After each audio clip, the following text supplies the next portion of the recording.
What's good, beautiful people? I'm the Black Thumb, and this is my man's Ayati. And welcome to OK Bet Podcast, the podcast where we break down news, sports, entertainment, politics, and music. Hey, if it's trending, wow, or just like you say, damn, okay, bet. We're going to talk about it. So, what's on our agenda today, T?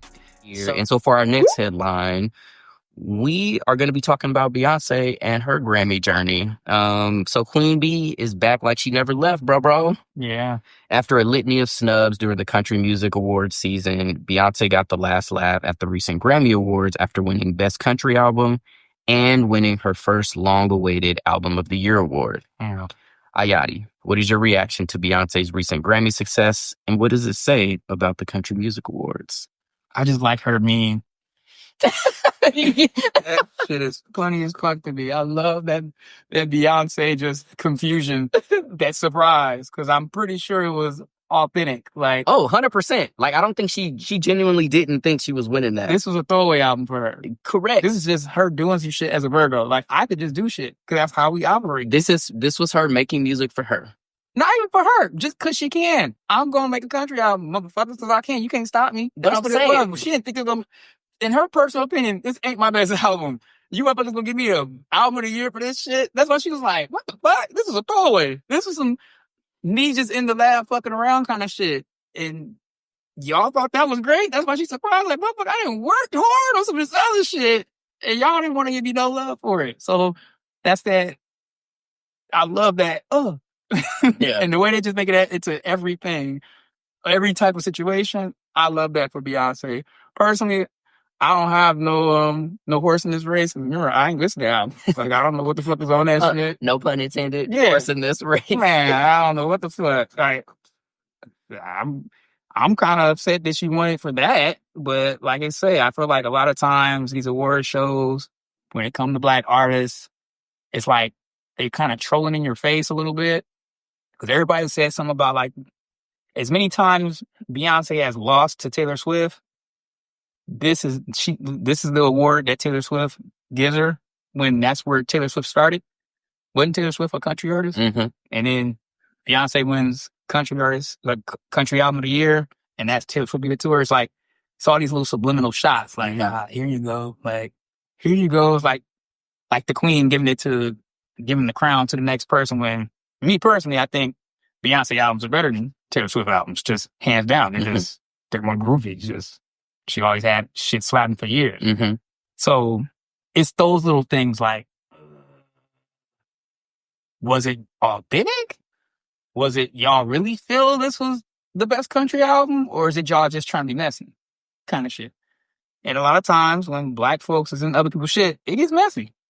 Like, they love to do weird shit. Mm-hmm. So with me, I kind of take it, that's how I'm interpreting it. I'm looking like, Beyonce won country album of the year? Y'all ain't heard her other shit? Y'all ain't heard her other discography from back in the day? That's why I feel like this shit shouldn't be per year. It should be ongoing. We can pull some shit from the back in the day. Like, you know what? We were wrong. We want to this year, we want to retroactively give you, album of the year for this shit. Because now I listen to that shit, listen to this country album, better than shit you did back then. Beyonce, this is your album of the year from way back in. Here you go. And I feel like that's cool. We do that shit all the time. People that's dead, giving them degrees and shit after they dead, posthumous and all that bullshit. Pull one of her old albums back. I have been just as surprised that they said this Dangerously in Love was the song of the year. I'm like, yep, you're right.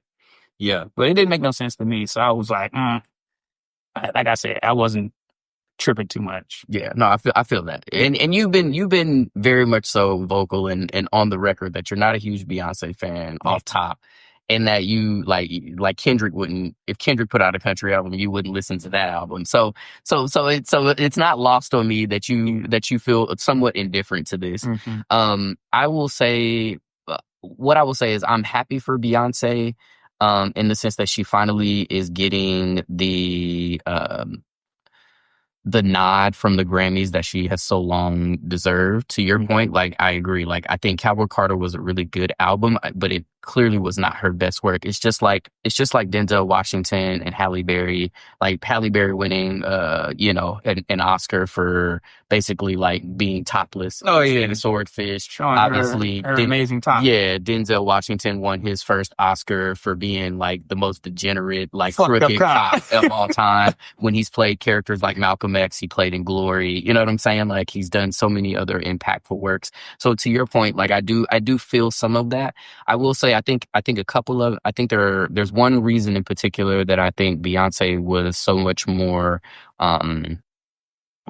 successful this Grammys as opposed to previous Grammy seasons is they have, and the Grammys made a big deal about this during the Grammys. So like me and my wife, we literally watched all 4 hours of this shit. Damn, it was 4 fucking hours. Oh my God. Jesus Christ. And it was a good show. They can serve meals during that? Like, I don't know. I hope they eat, because I could not be sitting in no motherfucking award show without some snacks for 4 fucking hours. You got some trail mix in there? There's some concessions walking by there trying to give me little hors d'oeuvres and shit. The fucking that dress and them shoes for 4 hours, man. God, yeah. Can't you order motherfucking little Stacey Adams shit together for 4 hours in that hot ass fucking jean Canadian suit? Bro. Man, fuck all that. You can see me get naked in this motherfucker. Could have been a lot going on. My bad. That's a random side. No, you're good. But no, so the Grammys, so obviously like they made and this is the way they presented it. I don't know if these things are facts or if they're true, but they have from their viewpoint and from their perspective, they have made a considerable and concerted effort to diversify their voting members.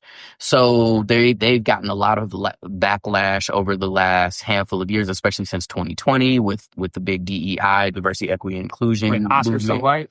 Yeah, right. Like, why is everything so white? And then it's like, same thing with the Golden Globes. They were like, they figured out, it's only like 33 people or however many people voting. They're all white people. They're all white, who've been in like there are no new members. They haven't accepted new members. So the Grammys was facing similar kind of scrutiny, right?